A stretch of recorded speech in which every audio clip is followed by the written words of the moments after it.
हजरत इब्राहिम अस, जिन्हें ईसाई और यहूदी धर्मों में अब्राहम के नाम से जाना जाता है, एक महान हस्ती हैं। मुस्लिम, ईसाई और यहूदी सभी धर्मों के लोग उन्हें अपना पैगंबर मानते हैं। इब्राहिम अस अपने अटूट ईमान, अपने समय के रीति रिवाजों को चुनौती देने की हिम्मत और एक ईश्वर में विश्वास स्थापित करने में उनकी महत्वपूर्ण भूमिका के लिए जाने जाते हैं। उनकी कहानी साहस, दृढ़ विश्वास और मुश्किलों पर ईमान की जीत की कहानी है। यह कहानी आज भी दुनिया भर के लाखों लोगों को प्रेरित करती है।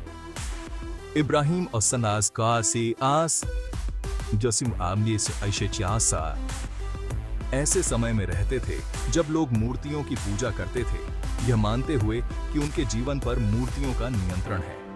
उन्होंने छोटी उम्र से ही इस प्रथा पर सवाल उठाए। उनका दिल एक ऐसी सच्चाई की तलाश में था जो इन मानव निर्मित देवताओं से परे थी। उनकी खोज ने उन्हें इस एहसास तक पहुंचाया कि एक ही ईश्वर है जो सब कुछ का रचयिता है। यह विश्वास उनके जीवन और दुनिया के लिए उनके संदेश का आधार बना। इब्राहिम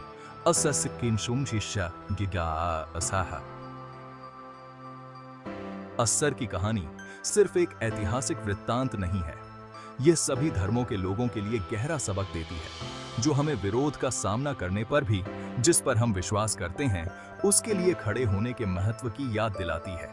उनका जीवन हमें सिखाता है कि सच्ची आस्था किसी भी बाधा को पार कर सकती है और ईश्वर की शक्ति सबसे बड़ी है।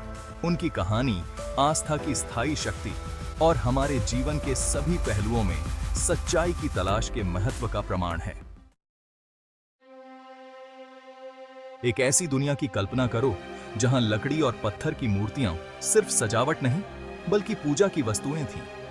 इब्राहिम सबकी बेये कार्य हुए सेकी का जन्म ऐसी ही दुनिया में हुआ था। मूर्ति पूजा, मूर्तियों की पूजा प्रमुख धार्मिक मान्यता थी। लोग मानते थे कि ये मूर्तियां प्रकृति की शक्तियों, उनके स्वास्थ्य और उनके भाग्य को नियंत्रित करती हैं। वे इन निर्जीव वस्तुओं को बलिककीर्ति और प्रार्थना अर्पित करते थे, उनका आशीर्वाद और सुरक्षा चाहते थे। इब्राहिम इसे स्वीकार नहीं कर सके। परमात्मा के बारे में उनकी स्वाभाविक समझ ने उन्हें बताया कि कुछ और भी होना चाहिए। उन्होंने अपने आसपास की दुनिया को देखा, सूरज, चांद, तारे और किसी भी मूर्ति की तुलना में कहीं अधिक शक्ति को पहचाना। वे अपने दिल में जानते थे कि ये खगोलीय पिंड स्वयं देवता नहीं है, बल्कि एक साय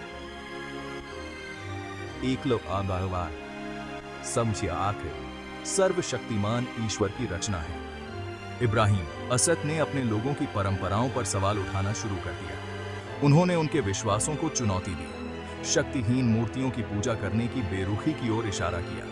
उन्होंने एक ऐसे ईश्वर की बात की जो अदृश्य था, फिर भी सर्वव्यापी था। एक ऐसा ईश्वर जो मंदिरों या मूर्तियों तक सीमित नहीं था, बल्कि हर जगह और हर चीज के भीतर मौजूद था।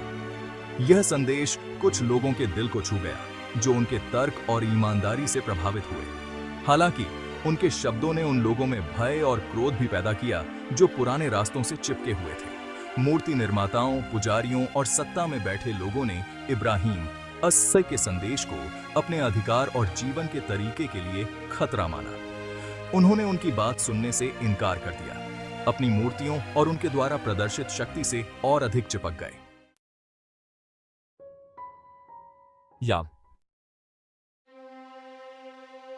और इस तरह इब्राहिम को धधकते हुए अंगारों में डाल दिया गया। एक ऐसी आग जो इतनी भयंकर थी कि आसमान को छूती हुई लग रही थी।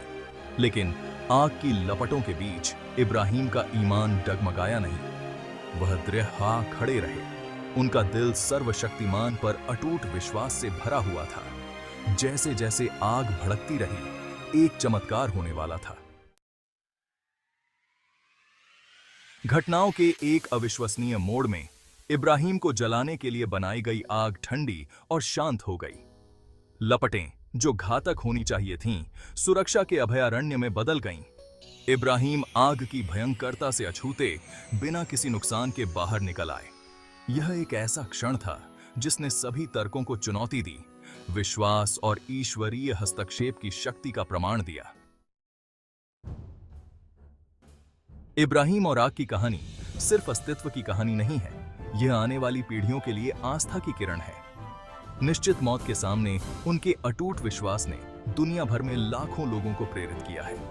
इब्राहिम की विरासत इस बात की याद दिलाती है कि विश्वास के साथ सबसे कठिन परीक्षाओं को भी पार किया जा सकता है और चमत्कार तब हो सकते हैं जब हमें उनकी सबसे कम उम्मीद होती है।